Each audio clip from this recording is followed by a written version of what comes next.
Hi everyone, this is Chandra Chaudhary और आज हम करेंगे class 9th biology term 2 chapter number 13 that is why do we fall ill. मैं start कर चुकी हूँ और आज हम करेंगे इसका लेक्चर नंबर 3।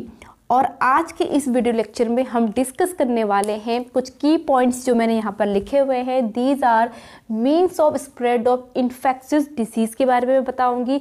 थोड़ा बहुत हम जानेंगे यहाँ पर एड्स के बारे में and organ specific and tissue specific manifestation के बारे में हम बात करेंगे। तो चलिए बिना किसी देरी के जल्दी से स्टार्ट करते हैं आज का वीडियो लेक्चर।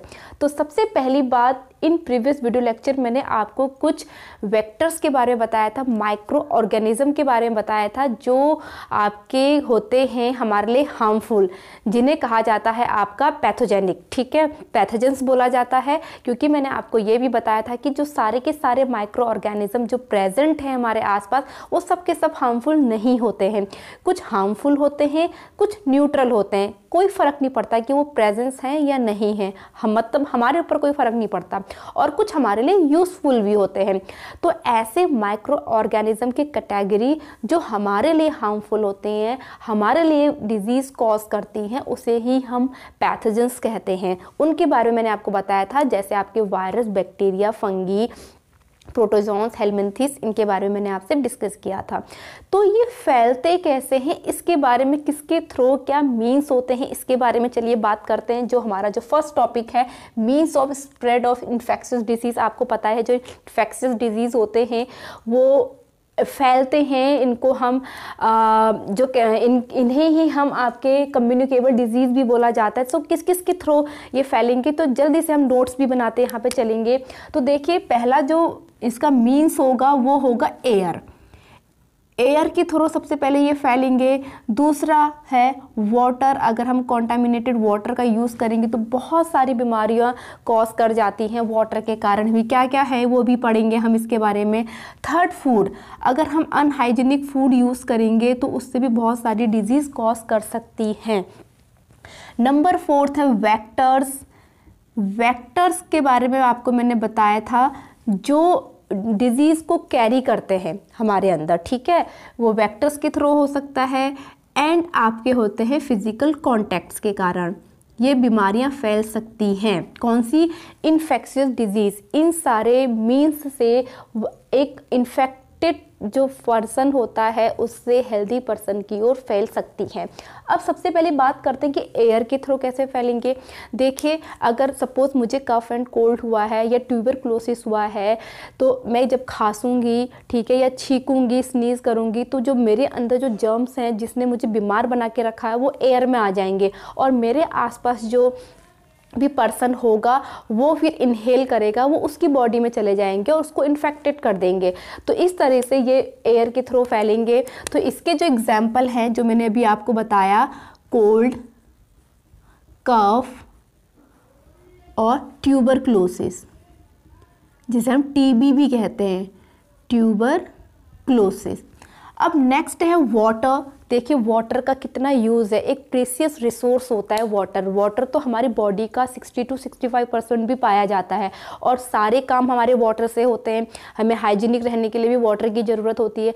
तो इसलिए अगर हम कॉन्टामिनेटेड वाटर जब यूज़ करेंगे तो बहुत सारी बीमारियां कॉज कर जाती हैं। तो जैसे आपके कोलेरा है, अमोएबिक डायसेंट्री है,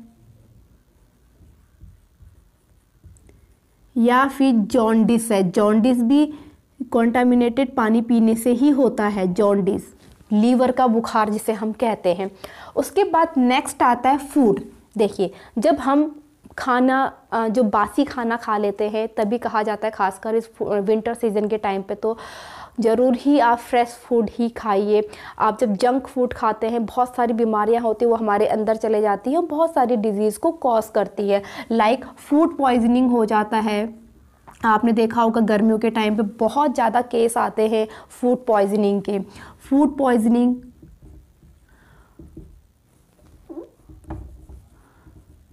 पॉइजनिंग है, या फिर आपने देखा होगा जब हम कुछ उल्टा सीधा खा लेते तो स्टमक पेन होता है। स्टमक पेन या स्टमक एक बोला जाएगा उसे, स्टमक एक पेन करता है तो स्टमक एक वहाँ पर होता है।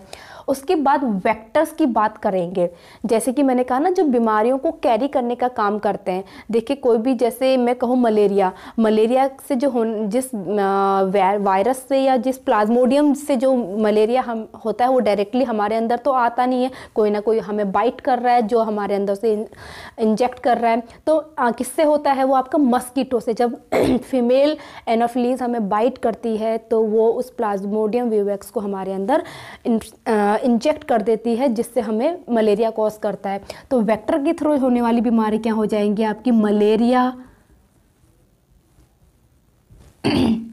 डेंगी। उसी तरह से डेंगी किससे होता है, जब एडीज मच्छर, ये किससे होगा आपका, फीमेल एनोफिलीज से होता है।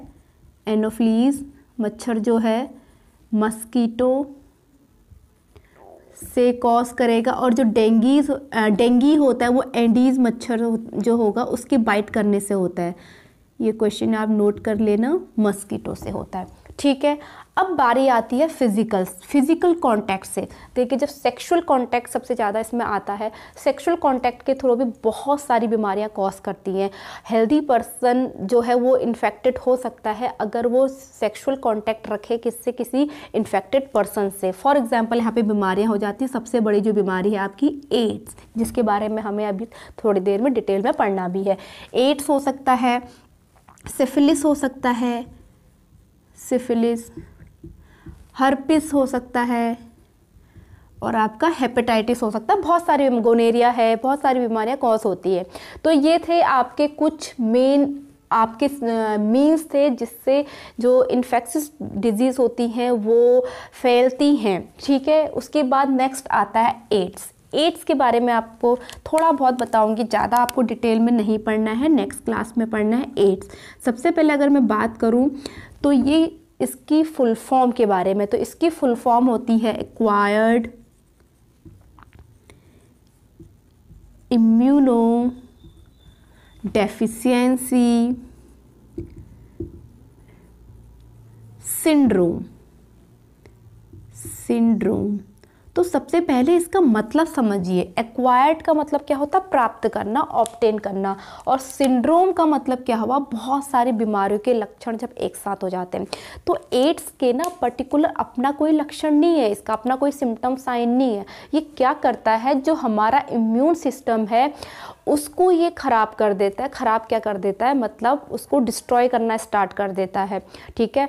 तो जिसकी वजह से जो अन्य बीमारियां हमारे आसपास बहुत सारी जो है लगातार जो पैथोजेंस हम पे अटैक करे, वो सारी बीमारियां हमें हो जाती हैं। हमें मलेरिया भी हो जाएगा, हमें ट्यूबरक्लोसिस भी हो जाएगा, डेंगू भी हो जाएगा, और हमारा शरीर क्योर नहीं कर पाता इन सब बीमारियों से। तो धीरे धीरे हमारी क्या हो जाती है, डेथ हो जाती है in case of ads.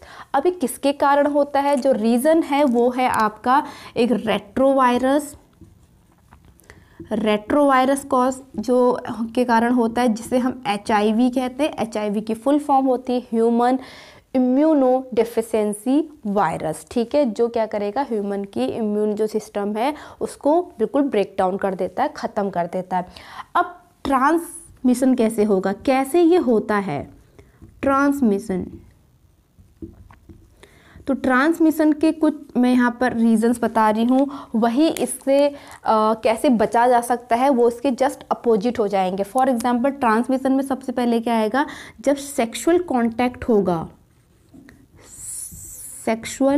Contact होगा किसके बीच में, इन्फेक्टेड पर्सन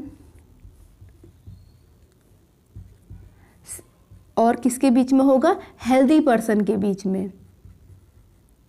हेल्दी पर्सन के बीच में जब सेक्सुअल कांटेक्ट होगा तब हेल्दी पर्सन भी इन्फेक्टेड हो जाएगा एड्स का, ठीक है। नंबर 2 आपका ब्लड ट्रांसफ्यूजन से। देखिए जब ब्लड डोनेट किया जाता है तो ब्लड डोनेट करने का पहले टेस्ट किया जाता है, जिसने जो ब्लड डोनेट करेगा कि कहीं उसे HIV तो नहीं है, लगा हमने HIV पॉजिटिव वाला जो ब्लड है वो ले लिया और किसी हेल्दी पर्सन को हमने चढ़ा दिया, तो वहाँ पर भी आपका जो एड्स है वो स्प्रेड हो सकता है ब्लड ट्रांसफ्यूजन से। थर्ड है आपका यूज ऑफ इन्फेक्टेड निडल और ब्लेड, इससे भी हो सकता है। निडल आपने देखा होगा, हमेशा जो डॉक्टर्स होते हैं वो जब भी आपको इंजेक्शन लगाना होता है, सिरिंज लगानी होती है तो नहीं निकालते हैं, वो पहले से यूज्ड वाली को नहीं करते हैं क्योंकि उससे खतरा होता है एड्स होने का।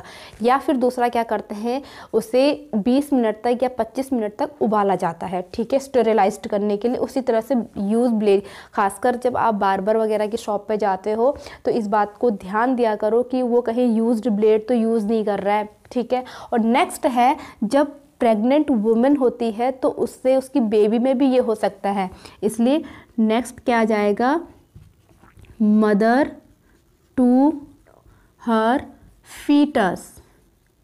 जब उसकी वूम में फीटस होगा तो वहाँ पे भी हो सकता है, इसलिए जब कोई वुमेन प्रेग्नेंट होती है तो वहाँ पर HIV का भी टेस्ट किया जाता है, अगर इन केस मदर को एड्स है तो उसके बेबी को बचाया जा सके, ठीक है। तो ये ट्रांसमिशन के रीज़न हो गए, और कैसे इससे हम बच सकते हैं तो इसके ही अपोजिट हो जाएंगे, जैसे सेक्सुअल कांटेक्ट, जो मैनी पर्सन्स के साथ सेक्सुअल कांटेक्ट रखते हैं इसको अवॉइड करना चाहिए।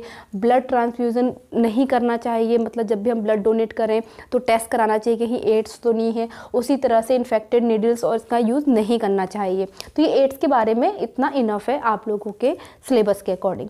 ओके, आपके नेक्स्ट आता है organ specific and tissue specific manifestation. ये क्या है, देखिए हमारे चारों तरफ बहुत सारे, जैसे कि मैंने कहा, माइक्रो ऑर्गेनिज्म होते हैं, पैथोजेंस जो होते हैं वो हम पर लगातार अटैक कर रहे हैं, तो वो डिफरेंट मीन्स से हमारी बॉडी के अंदर एंटर करते हैं और डिफरेंट ऑर्गन्स या डिफरेंट टिश्यू में जा कर के वो वहाँ पर उसको बीमार बना देते हैं, पर्टिकुलर वही का बीमारी हो जाती है, जिसे हम ऑर्गन स्पेसिफिक या फिर टिश्यू स्पेसिफिक मैनिफेस्टेशन कहते हैं। तो इसके क्या क्या कहाँ से एंटर करते हैं और कहाँ जाके ये रहता है और क्या बीमारी वहाँ उसके कारण होती है, इसके बारे में कुछ मैं आपके नोट्स बनवाऊँगी।